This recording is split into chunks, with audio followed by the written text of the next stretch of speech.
સમજાવું તો આપણો એસે શું છે ભાઈ, સત્યનો કોઈ રંગ હોતો નથી. એમાં સૌથી પહેલા આપણે શું શરૂ કર્યું, આની ભૂમિકા. અને ભૂમિકા આપણે ભૌતિકવાદના નિયમથી શરૂ કરી કે ભાઈ ભૌતિકવાદનો નિયમ શું છે કે જેવી રીતે એક પ્રકાશ બરોબર એકદમ શું હોય છે, સ્પષ્ટ હોય છે, પારદર્શી હોય છે, પણ જ્યારે પ્રકાશ જે છે એ પાણીમાંથી અથવા કાચના અંદરથી પસાર થાય છે તો એના અલગ અલગ સ્કેટરિંગ ઇફેક્ટના કારણે રંગો પ્રાપ્ત થાય છે. એવી જ રીતે સત્ય પણ કેવું હોય છે, હંમેશા પારદર્શી હોય છે.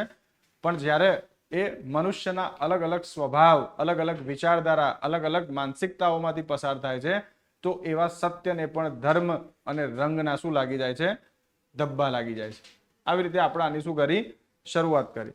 શરૂઆત કર્યા પછી આપણે મુખ્ય ભાગના અંદર પ્રવેશ્યા અને ભાગ પાડવા લાગ્યા કે ભાઈ એક તો જો સત્યના આવા ધબ્બા લાગે છે તો સત્યનું સ્વરૂપ શું હોવું જોઈએ અને કેમ સત્ય રંગહીન જ હોવું જોઈએ.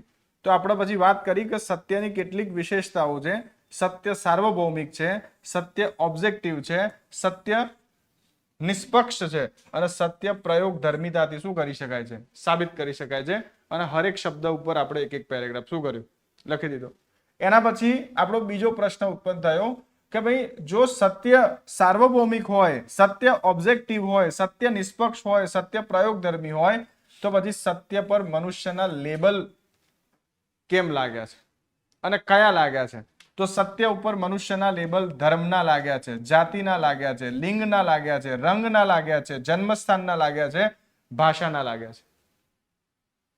અને કેમ કે મનુષ્ય પોતાના આ મસ્તિષ્કથી સત્યને શું કરે છે, જોવાનો પ્રયત્ન કરે છે પોતાના સ્વાર્થ અને લાભ અનુસાર.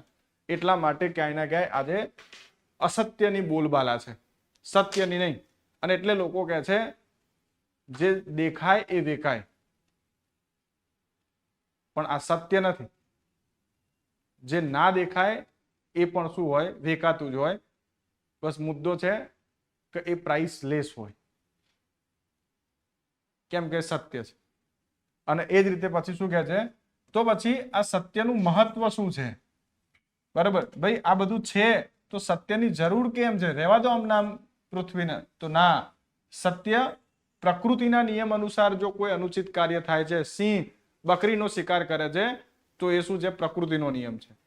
પણ મનુષ્ય પોતાના સ્વાર્થ અને અહંકાર માટે શું કરે છે, કોઈની બલી ચડાવે છે, કોઈના જોડે રેપ કરે છે, કોઈના જોડે અનુચિત વ્યવહાર કરે છે, તો પછી કહેવાય છે કે એ ન્યાયના વિરુદ્ધ છે. અને ન્યાયની પ્રાપ્તિ માટે સત્યની જરૂર છે. વહીવટના અંદર પારદર્શિતા માટે સત્યની જરૂર છે. સમાજના અંદર સમાનતા માટે સત્યની જરૂર છે. અને રાજનીતિના અંદર વિશ્વાસ માટે સત્યની જરૂર છે. તો સત્યનું મહત્વ છે. તો પ્રશ્ન આવ્યો, શું વાસ્તવિક જીવનના અંદર આવી કોઈ કેસ સ્ટડી છે કે જેને સત્યને સાબિત કર્યું હોય જીવનના અંદર? તો હા, યુધિષ્ઠિરની છે, રાજ હરિશ્ચંદ્રની છે, સુકરાતની છે, મીરાબાઈની છે, સમ્રાટ અશોકની છે. આમાંથી કોઈ પણ નહીં લખી શકો તમે. બરોબર, તો પછી આ સત્ય બધા લોકો કેમ નથી સ્વીકારતા? કેમ આટલી જ કેસ સ્ટડી ઓછી છે? અને અસત્યના ઉદાહરણ તો અઢળક છે. કેમ કે અધિકતમ મનુષ્યો પોતાની પ્રકૃતિમાં કેવા છે, સ્વાર્થી છે. અધિકતમ લોકો શેના માટે કામ કરે છે, લાભ માટે. અધિકતમ લોકો કેવા છે, અહંકારી છે. તો પછી આનો અહંકાર કેવી રીતે તૂટે? તો નૈતિક શિક્ષાથી તૂટશે. કેવી રીતે તૂટશે? આત્મ મનોમંથનથી તૂટશે. અને કેવી રીતે? હંમેશા નિર્ણય ઓબ્જેક્ટિવિટી ઉપર લેવો પડશે. અને આ બધું તમે ફોલો કરશો તો નિષ્કર્ષમાં લખી શકશો કે આમ સત્ય એ નિર્મલ અને કોમલ એવો શું છે, ભાવ છે કે જેને વ્યક્તિ જીવનના અંદર ઉતારી શકે છે. જીવનના ઘણા બધા કડવા અનુભવો સહન કરી અને સત્યના પાથ ઉપર ચાલવાથી જ વ્યક્તિ શું થાય છે, સર્વોચ્ચ સ્તર ઉપર પહોંચી શકે છે અને હંમેશા સર્વોચ્ચ રહે છે. આવો મારા ખ્યાલથી એસે તમે શું કરી શકો, થોટ પ્રોસેસના અંદર ડેવલપ કરી શકો. અહીંયા સુધી રાખીએ, મળીએ નેક્સ્ટ લેક્ચરમાં. કાલે જ છે ને? કાલે બીજો એસે લઈશું. બરોબર, હવે આ જ બચ્યું છે, બીજું કશું છે નહીં આમાં.